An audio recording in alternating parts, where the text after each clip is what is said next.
Shop for who? Thank you so much, guys. So, to begin our morning and to conclude our final day of events, we have a special treat for you guys. I would like to invite back to the podium national artist for literature, Gemino Abad, to read us a poem and deliver an honorary lecture. Let's give him a round of applause.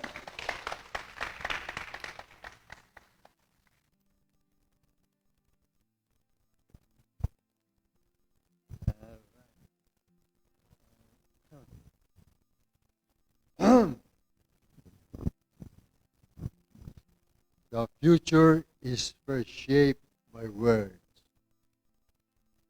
The future is first shaped by words, whose meanings shift as ourselves change, word for word, out of the ashes.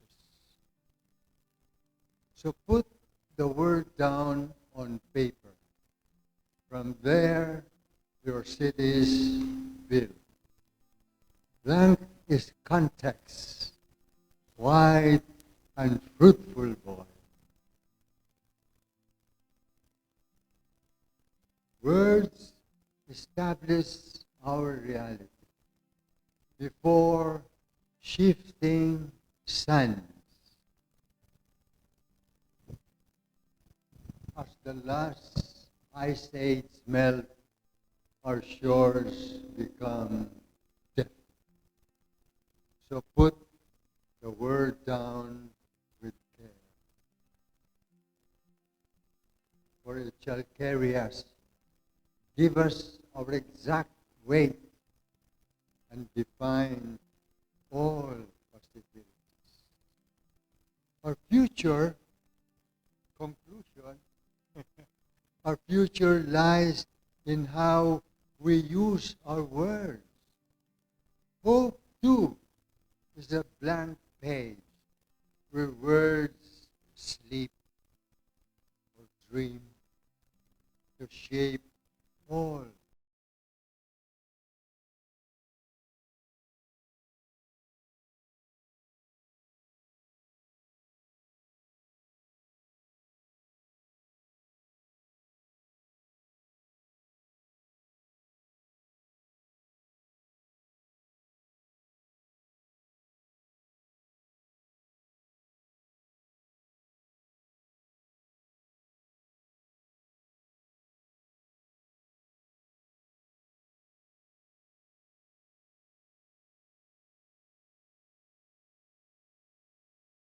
Applause to Sir Jimmy for reading such a lovely poem. The future is first shaped by words, and you, as teachers, are on the front line of that mission. It is your words that shall come to be imparted to your students, that shall eventually shape their imagination, and as Sir Jimmy said, all eventfulness. So to invite him once again back to the podium to deliver an honorary lecture, let's give another round of applause to national artist, Gemino Abad. You know, yeah, okay. You know, you have copies. I hope, huh? You have copies of four essays from me. No? The first one is an abstract of my first lecture. You have a copy of that.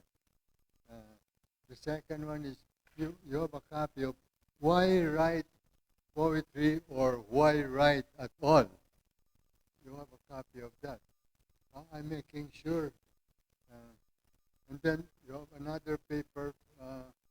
You have poem, reader, interpretation.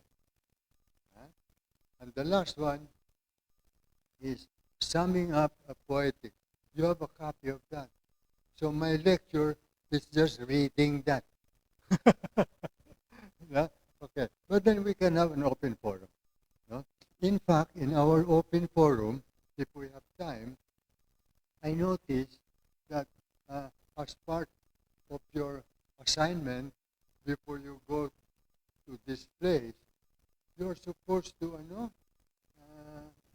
supposed to go,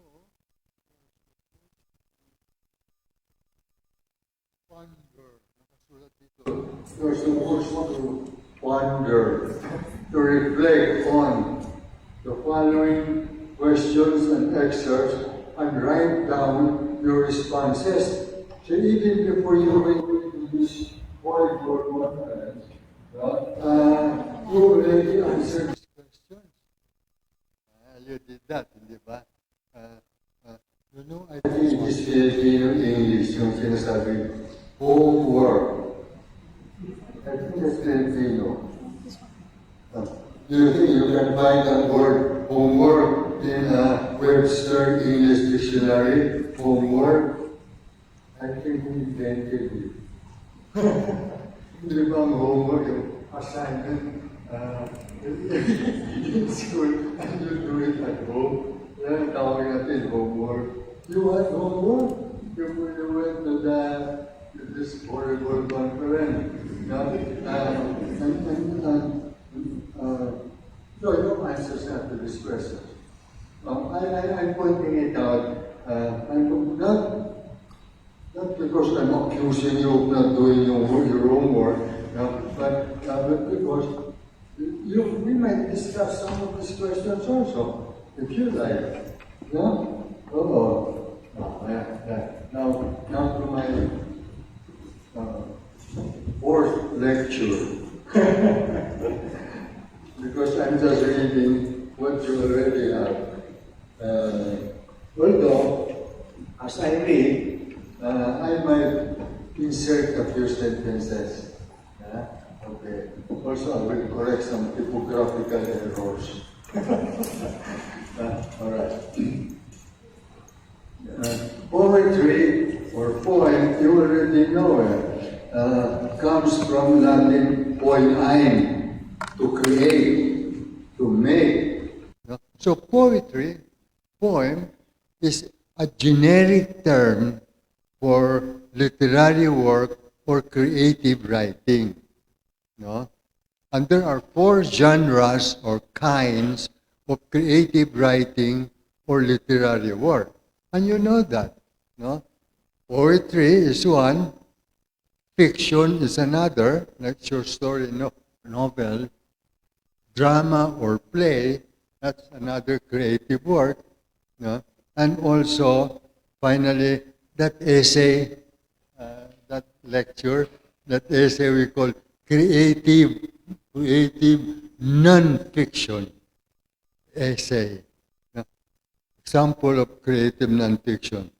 Well, I write an essay about my family, for example, how we enjoyed our tour of Mindanao.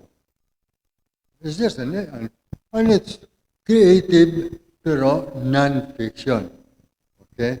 Now, question.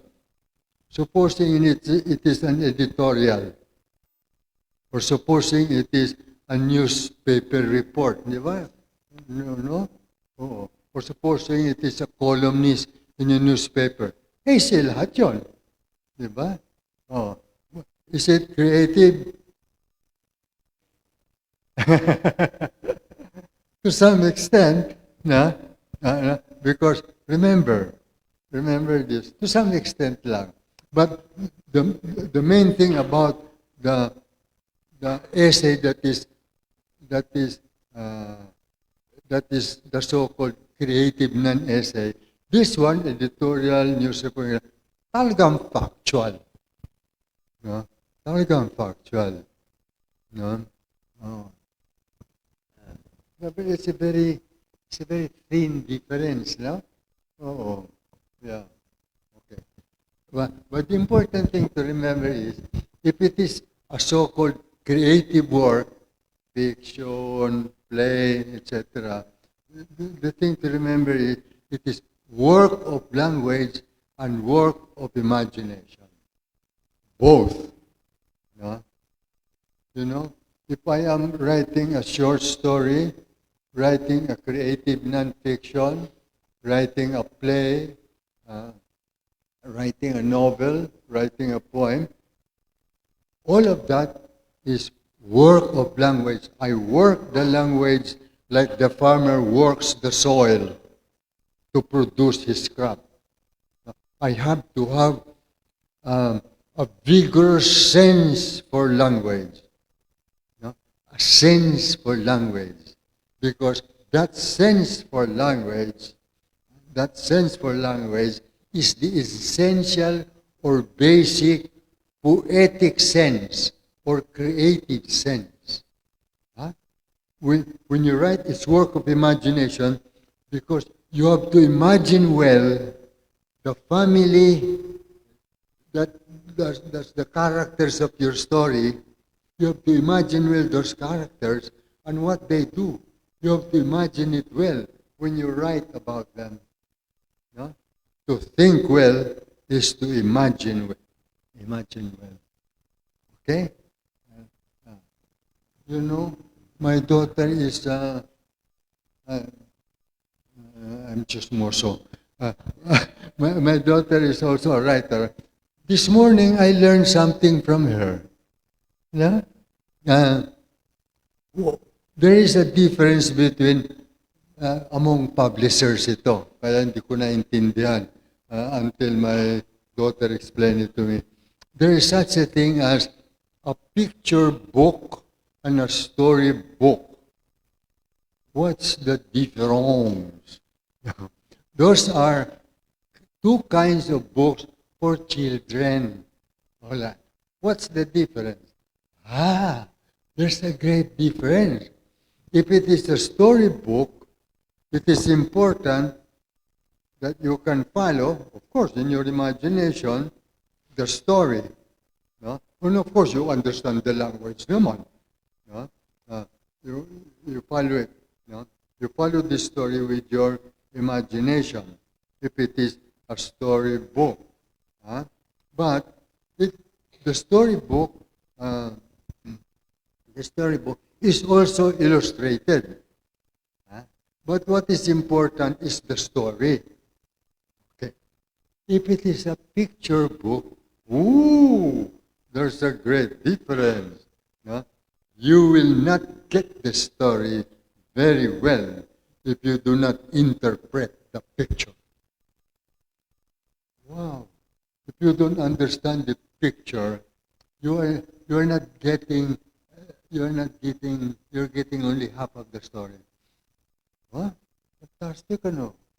You know how important that kind of writing is because it invigorates the imagination of children.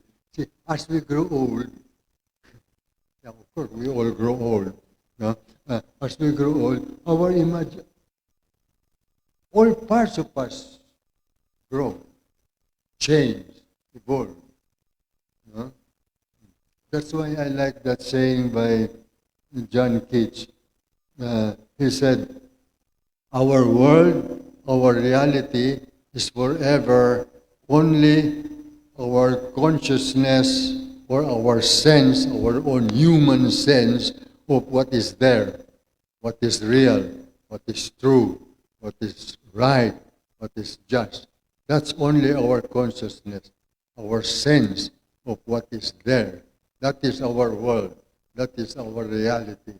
Yeah. There's an insect or an animal, a lion, a dog, have that consciousness. Yes, but we have no access to it. They have their own world. They have their own consciousness. Can I access your consciousness right now? No. No, I cannot. Unless we are conversing. Then I know what's on your mind. Yeah? Yeah. Okay?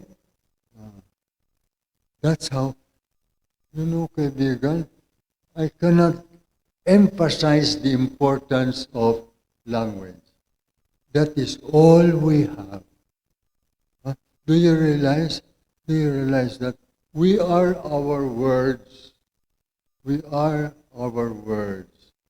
Without our words, we have no memory, no history, no culture, no civilization.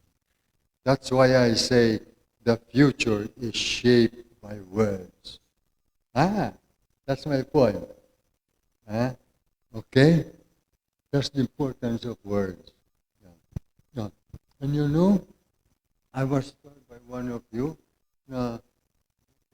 some students do not appreciate our own literature, especially if it is in English.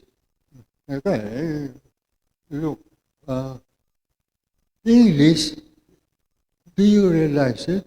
English is already a Filipino language because of our education. No? What is your word for computer? The computer. What is your word for television? A television, TV, di ba? Kaya lang, so much depends on our education system. No? So many of our poor people are not able to go to school. So they will understand only their own language. If I am very poor, I am confined in my barangay, smaller than town, I know only the language of my barangay, whatever that language is. I don't know any other language. No? That's how we are our words. We are, and to add to that, we are our words, and all our words speak true. Who invented those words? The human being invented those words. From country to country, their language is invented by a human being way, way back. Yeah? Yeah. We invented it. So, we are our words, and all our words speak true. A rose is a rose is a rose, not a gumamela. It speaks true. If we are the inventor of that language, then what is our nature? If our words are truth-saying, what is our human nature? Our human nature is truth-seeker. We want the truth. Diba? We always want knowledge. We always want to know something. What is done when you are a carpenter? What is done if you're an architect? What is done if you're a lawyer? No? You just have to know. No? Yeah. And there's something else about our words. And this is the human limitation.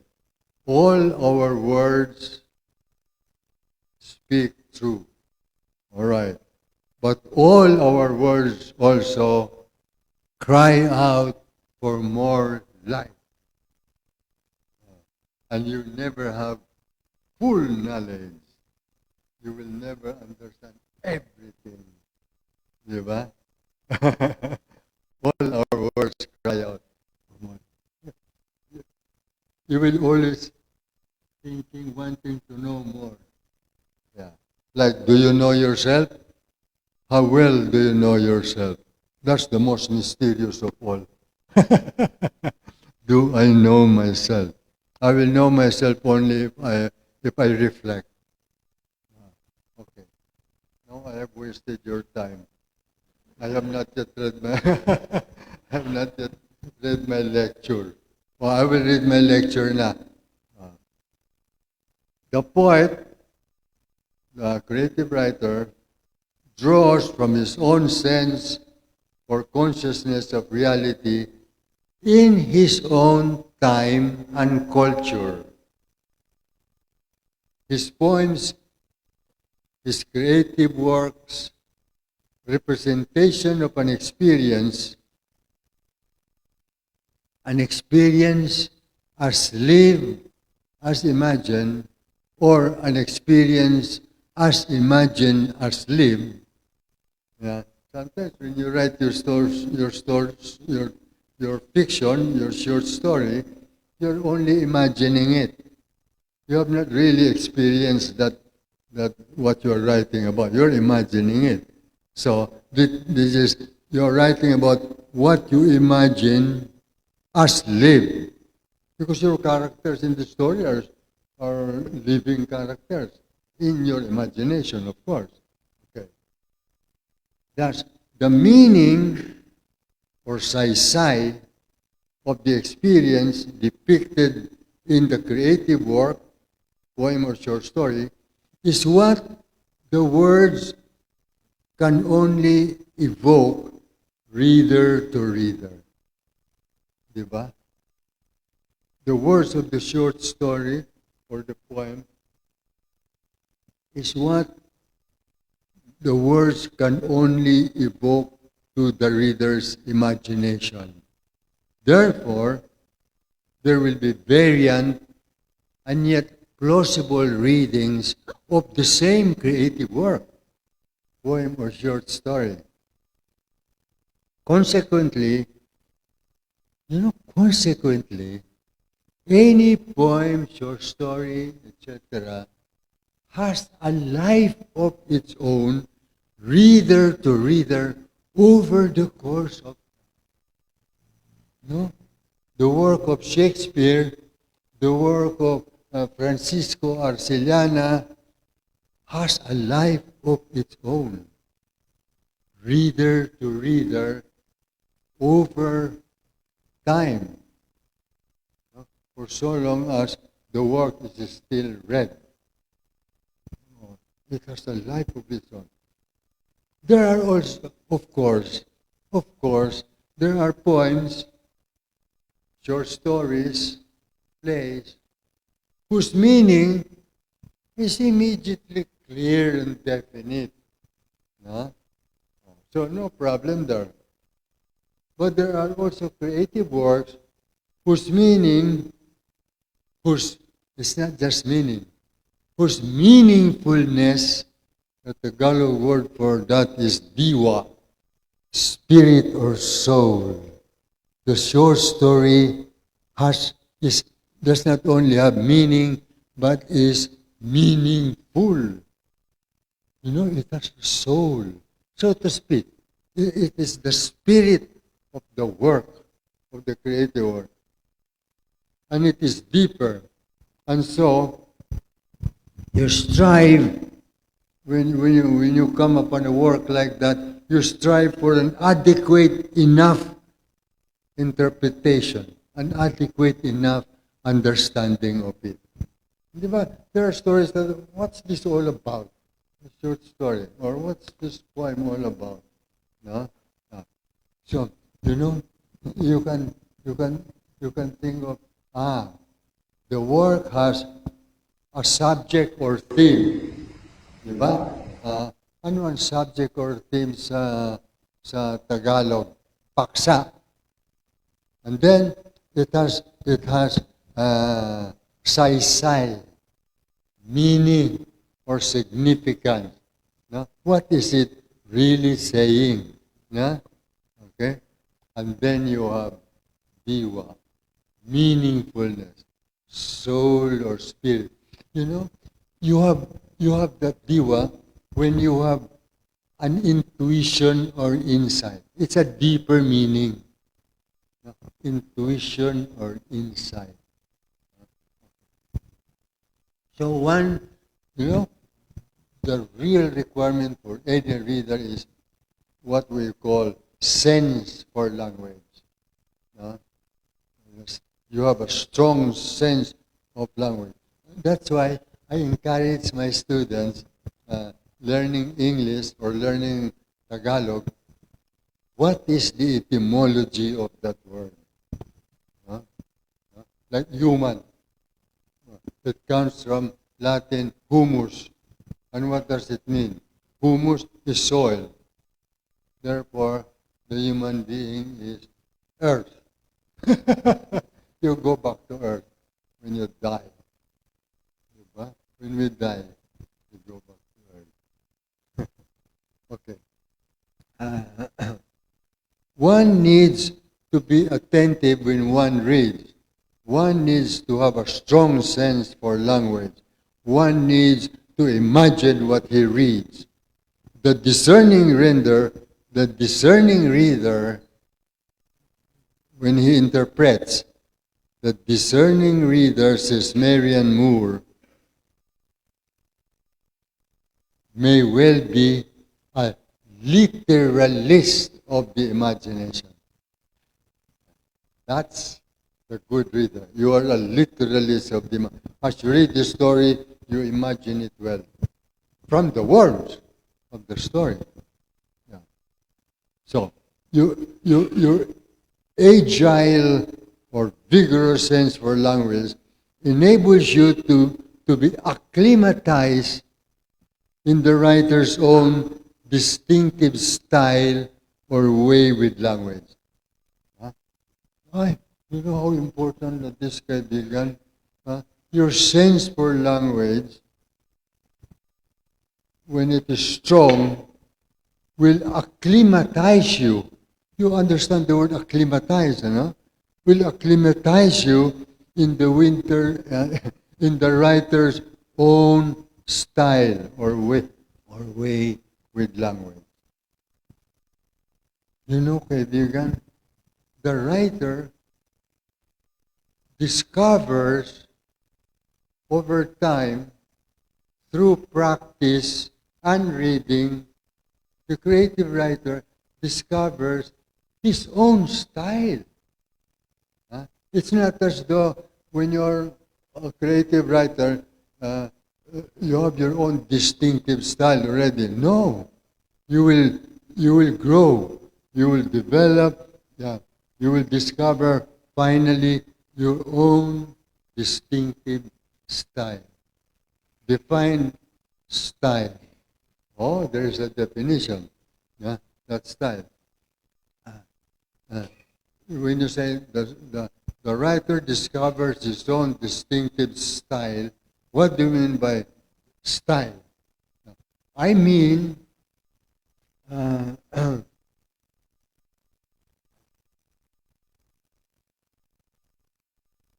style. When you have style, this poem or short story has a style. What you mean is you have there in the poem or the short story the simultaneous, because of the style, 30 minutes late. Oh, I'm not that time. The 30 minutes late. The style. Define that kind of style, distinctive style. Simultaneous existence of reality and and the mind that gives that reality its form. You understand, kaibigan? It's there in my paper that you have copies of. I will repeat that. That's what we mean by style when you say every creative writer discovers his own distinctive style. Nobody else has that kind of style, that kind of writing. No? And what is style? The simultaneous existence of reality. In other words, your poem, if the reader and you yourself have good imagination, the reality, what you're writing about becomes real already. So the simultaneous existence of reality and the mind that gives that reality its form, which is the poem. The form of the form of the poem, the form of the short story. Yeah? You understand it, kaibigan?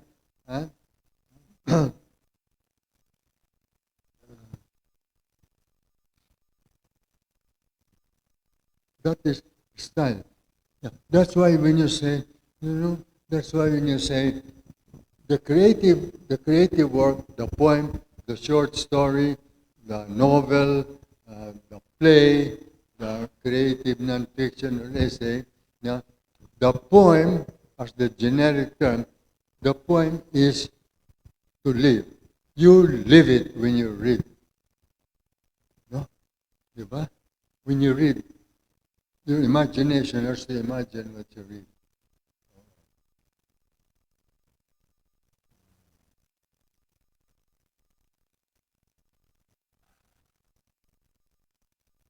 Or maybe I'll stop there now. Parang you can ask me questions. Anyway, you can read the rest of the stupid paper during your free time. We can have an open forum. So, Sir Jimmy has graciously agreed to answer any questions from our teacher participants. If you have any questions, please proceed here, right where I am.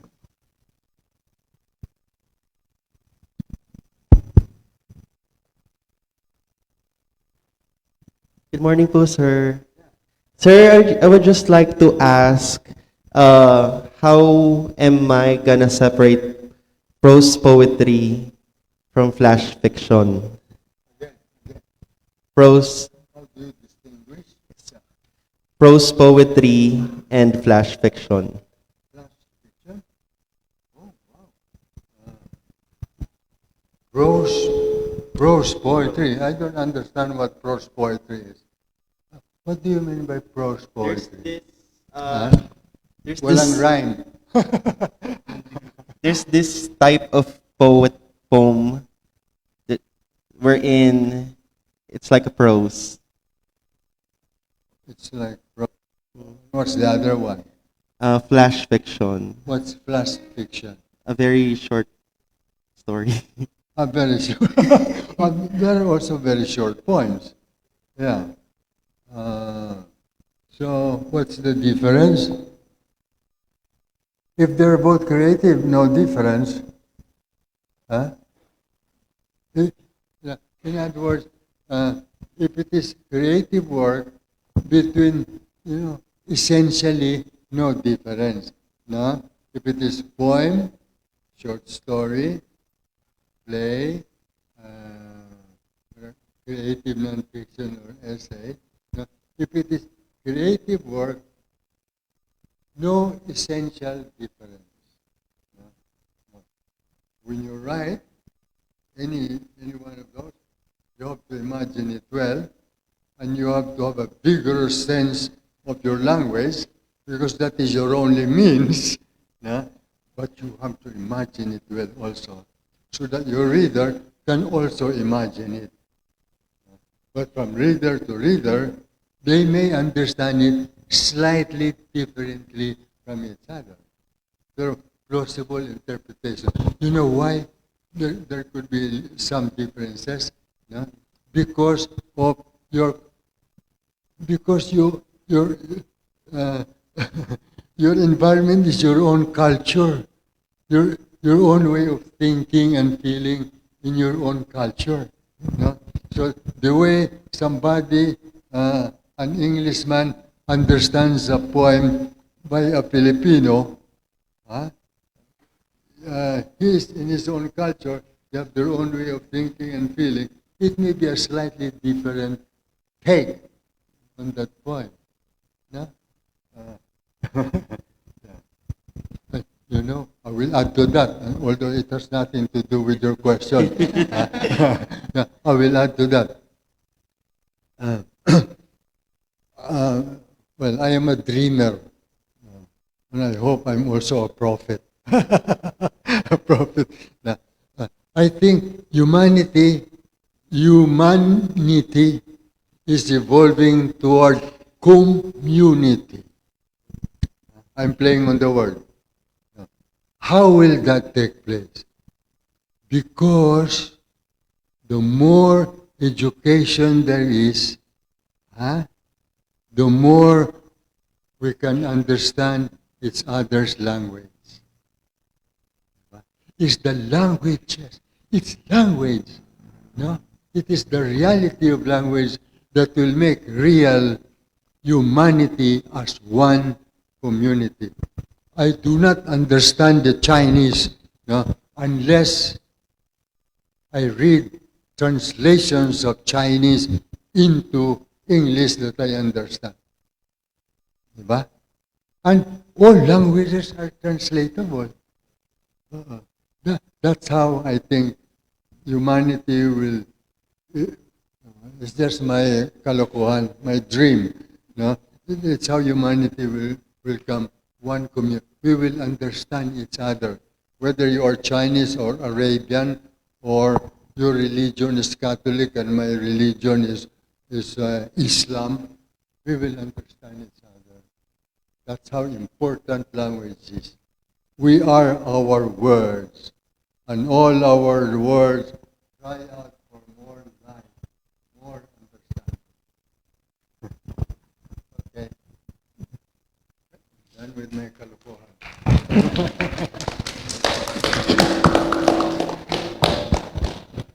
Perhaps you would care to answer at least one more question to Jimmy? Okay. So we have a person here lined up. Hello, sir. Good morning po. I hear different people say different views on this question, but I want to hear it from the national artist. Oh, yeah. Which do you believe between the two? Good writers are born or good writers are made? Good writers are born. Are born or good writers are made?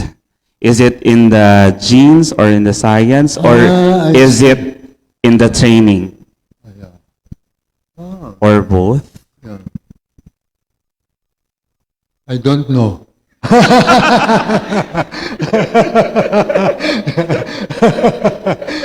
but my opinion is nobody is born that way already. Oh, nobody. No, all of us evolve because of all sorts of influences in our reality, in our environment, in our world. No, and we are evolving all the time. We are changing all the time. You are not like yourself when you were a child, when you were an adolescent, and then when you were mature, and then when you are very old already, like myself, no? And so forth. No, you are never the same person. That's why I believe in that, the veil of soul making. We create ourselves also. Yeah.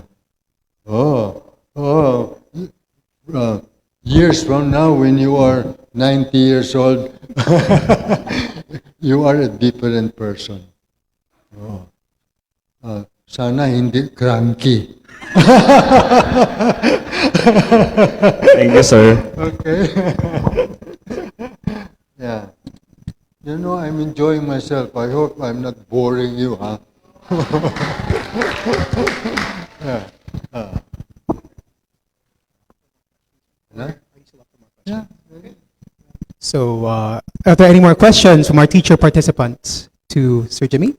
Please proceed. By the way, if you don't have a copy of what I told you, no, you give them my email. I don't mind you emailing me. I don't have this paper. No? Then I'll send you a copy, by email. I can give it to you. Yeah. And for everyone's reference, Tony and I Or sent, if you have a question, you can email me. we sent the drive with all of our readings, I think, last night or 2 days ago. So, nandyan lang sa email. Anyway. Hello, good morning po, Sir Jimmy. Once again po, my name is Sir Brandy Pareñas from Imus, Cavite. Hello po, sir. My name is Brandon Pareñas from Imus, Cavite po, sir. Po. Hindi na po ako kinakabahan ngayon. Medyo nasasanay na po ako. Ayun po. I believe that there is actually this article wherein you mentioned that the argument that you mentioned is that we need to re-territorialize the English language in order to fit the necessity for us to write the authentic Filipino literature. It was actually mentioned in Pantoja-Legasto, Prisciliana Pantoja-Legasto, Literature from the Margins, wherein we make use of the English language as a way for us not as a form of colonization, but as a form of decolonizing it for our everyday use. My question, sir, is, do you still believe up until now that the form of education that we have, where we use the English language to teach our students the poetry, prose, drama, could still be considered as colonial in curriculum, and in the greater scheme of things, we are still living or instilling colonial education with the use of English? Thank you, sir. But I suppose it is my own opinion. Oh. My own opinion. I think there is some misunderstanding there, no? Yeah. Let's say now, medium, language, any language, is only a medium for communication. No? Any language. So, but it requires naman, no, your use of any language requires that you have a good sense for language. No? That is required. No? Because the good sense for language is the basic poetic sense. Meaning to say, what is that basic poetic sense? No? It is that sense for language helps you create what you imagine from the language. See? Yeah. Language is pictorial in a manner of speaking. If I say cat, you don't imagine a dog. Correct? Oo. No? Language also requires that sense for language, which means your imagination is also alive. No? The child, as he grows up, he evolves. The brain, the imagination also evolves. No? So in other words, no matter what the language is, when you read, you have to have that the most basic, the most important is that sense for language. And next to that is an agile, a vigorous imagination. And that develops as you grow. That can be the only answer to that.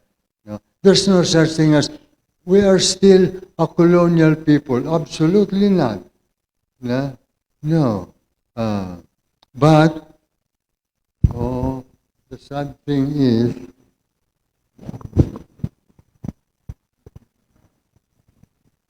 why is it that sometimes we have a bad government? That's very sad. No? Why did that happen? You know, look up the word. Look up the word conscientious. Conscientious. Consciousness. Conscience. They all come from the same word. To know. Shire. To know. Conscience, consciousness, conscientious. No? That means, so much, I am now sermonizing. No? So much depends on the people's attitude toward government. No? What is that attitude? No? That attitude is their consciousness of what is right, what is just, what is true, what is real. No? Okay. Why is it that sometimes sometimes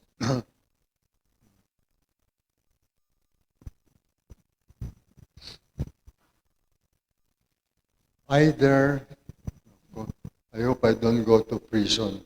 No. Sometimes an election goes wrong because the election is rigged. Now we have such a government. And that's my opinion. The election was rigged. Okay.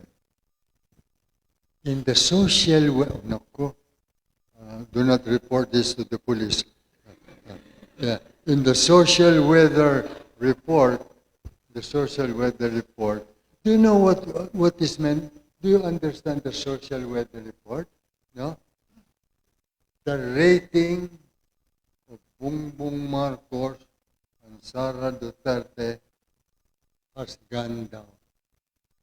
The Bongbong Marcos is now 73.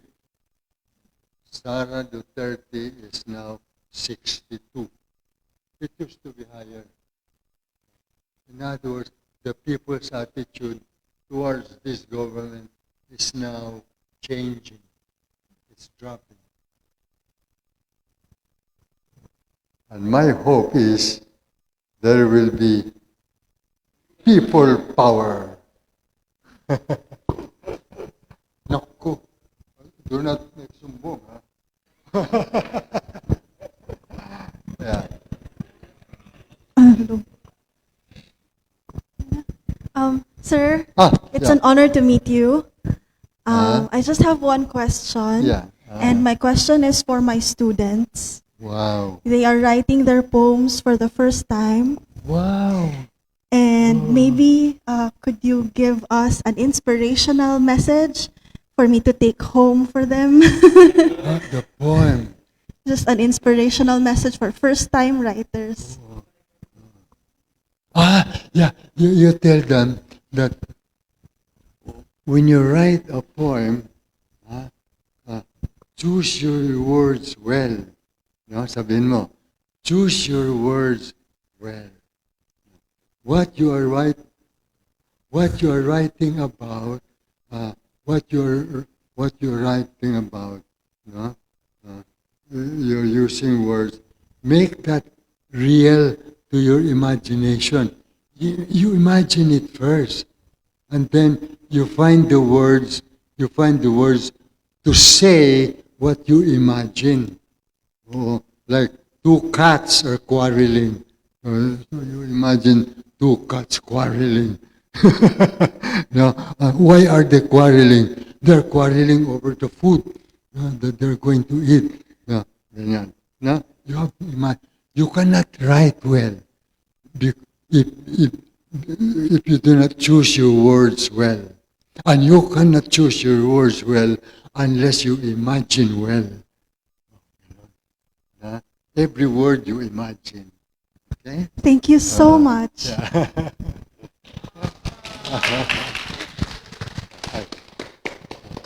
Hello po. Hi again. Just a Come. question. Okay. So some of our students may not all be from the same social class. How can we help our students immerse themselves in the language of those outside of their immediate social circles? Okay. You have to lecture to them, no? Now, without language, we are nothing. No? What I'm only saying, no?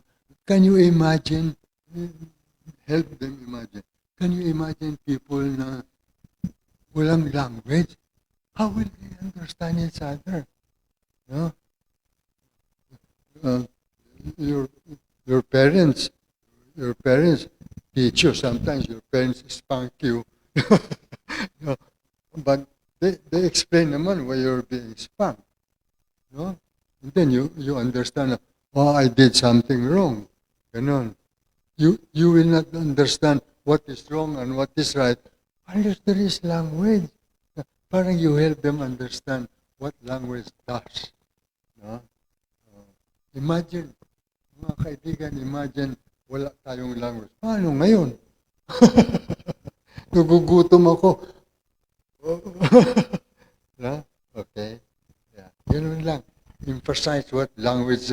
And we invented the language. Sabihin mo, who invented the language? It was invented long ago. The day you are born, your language is a given. Somebody already invented it. Oh, okay? Thank you. Yeah, okay. So I suppose we have time for a single or at least two questions? Or at most, two questions. Any takers? Okay. All right. On behalf of the Likhaan UP Institute of Creative Writing, let's all give Sir Jimmy a big round of applause.